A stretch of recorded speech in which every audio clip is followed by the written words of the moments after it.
Saudara-saudara jemaat yang saya kasihi di dalam Tuhan Yesus, kita terus berbanyak syukur karena hari-hari yang kita lalui tidak mudah. Banyak tantangan dan fenomena yang kadang-kadang menggelisahkan kita.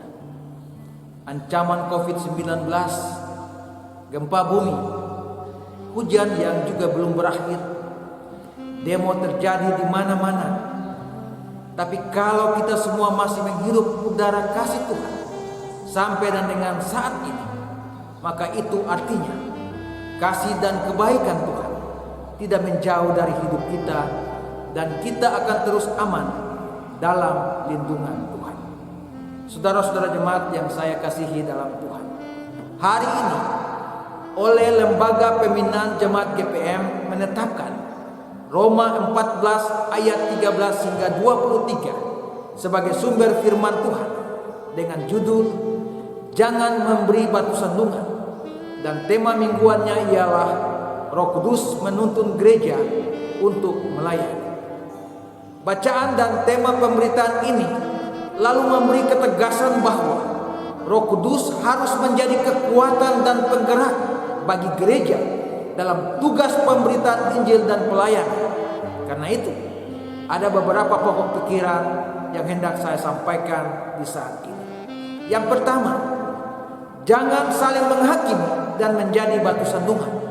Ayat 13 hingga 16. Bapak Ibu saudara-saudara yang kekasih, bagian ini dimulai dengan ajakan. Karena itu janganlah kita saling menghakimi.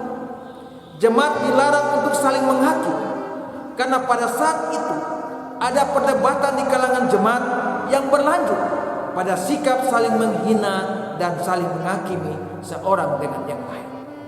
Ada kelompok yang menghina dan menghakimi mereka yang lemah iman dalam hal makan jenis-jenis makanan, atau hari yang satu lebih penting dari hari yang lain. Sebaliknya, kelompok yang lain dihakimi tidak berpegang pada hukum sembarangan dan dikuasai oleh keinginan tadi. Dalam konteks itu Paulus lalu menasihati, jangan membuat sesama atau saudara kita jatuh tersandung. Ayat 13. Kemudian Paulus menyatakan tidak ada makanan yang najis. Ayat 14. Maksudnya semua makanan itu halal dan suci bagi orang percaya, karena bumi ini adalah ciptaan Tuhan. Yang kedua, saudara-saudara kekasih, melayani dalam kebenaran, damai sejahtera dan sukacita oleh Roh Kudus. Ayat 17 hingga 18. Bagian ini Paulus menerangkan kerajaan Allah bukan soal makanan dan minuman, tapi soal kebenaran, damai sejahtera, sukacita oleh Roh Kudus. Kerajaan Allah dihadirkan oleh seseorang yang hidupnya di dalam kebenaran, damai sejahtera dan sukacita. Yang ketiga, saudara-saudara, kejarlah hal yang berguna untuk saling membantu.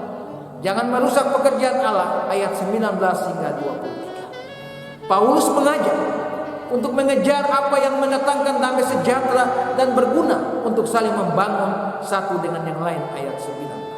Tanpa harus saling menghakimi seorang dengan yang lain. Sebab hanya dengan saling membangun, hidup kita akan bertumbuh di dalam kebersamaan, sukacita dan damai sejahtera, dan hidup kita saling berarti satu dengan yang lain. Bapak Ibu saudara-saudara jemaat yang saya kasih dalam Tuhan, dari pokok-pokok pikiran di atas ada beberapa pesan firman Tuhan yang mau disampaikan dalam ibadah minggu di pagi.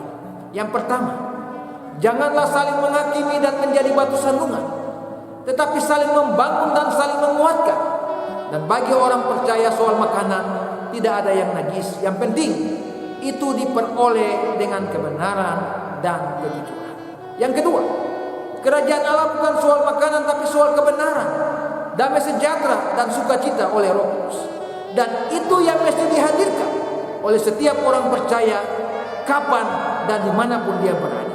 Baik itu di tengah-tengah hidup keluarga, rumah tangga, di lingkungan di mana kita ada, tetapi juga di tempat pengabdian dan pekerjaan kita. Yang ketiga, kejarlah hal-hal yang berguna untuk saling membantu, karena Tuhan Yesus menginginkan demikian. Prinsipnya ialah kita saling baku keku dan bukan baku kuku. Tuhan Yesus memberkati kita semua. Amin.